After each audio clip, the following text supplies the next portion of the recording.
Asia ఖండంలోనే అతి పెద్దదైన కుంభమేళ మహాజాతర చాలే అందాజా 2 వారాలుగా వస్తుంది. ఇప్పటికే దేశంలో ఉన్న అన్ని రాష్ట్రాలకించి భక్తులు కోటాను కోట్లు వస్తుర్రు, పుణ్యతానాలు చేసిపోతుర్రు. గిట్ల భక్తులంతా బళ్ళు కట్టి ఉత్తరప్రదేశ్ తోవ పట్టిర్రు. ఎవ్వలేమో గాని సినిమాలు తీసే ఓ హీరోయిన్ అయితే ఏకంగా భక్తితో నీ సన్యాసమే తీసుకుంది. వారే వా, జాతర అంటే జాతరే. 2 వారాల సంధి తెంపు లేకుండా వస్తుర్రు భక్తులు.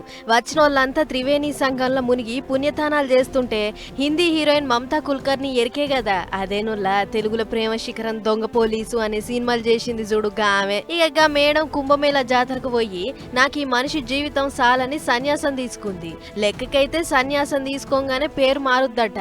అట్లిప్పుడు హీరోయిన్ మమతా కుల్కర్ని పేరు కాస్త మాయి మమతానంద్ గిరి అని పేరు పెట్టిర్రు సన్యాస కార్యం చేసిన సాధువులు.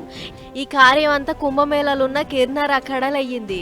మొదలు మేడం పిండదానం చేసింది. అదైనాక కాషాయం బట్టలు, మేళ రుద్రాక్ష దండలేసి నొస్టికింత పసుపు రుద్దితే ఇగో గిట్లా అవుపడ్డది.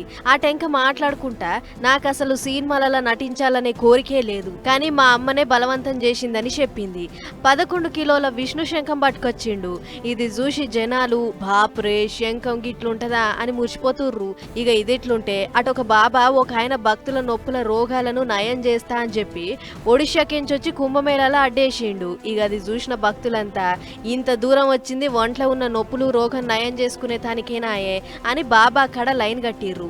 ఇక కూసోని మెళ్ళ దండలేసుకున్న బాబా ఒక్కొక్కరిని లైన్లో రమ్మనుకుంటా గీ తీరుగా ఈపులు సరసుడు, కాళ్ళ మీద కాళ్ళేసి ఒళ్ళు ఇరుసుడు, ఇంకా జర్రంతా నొప్పులు ఉన్నోళ్లను వెనకకు మార్లమని చెప్పి పెక్క తన్నుడు. గిట్ల ఓ ముసలోళ్ళు లేరు, వయసోళ్ళు లేరు.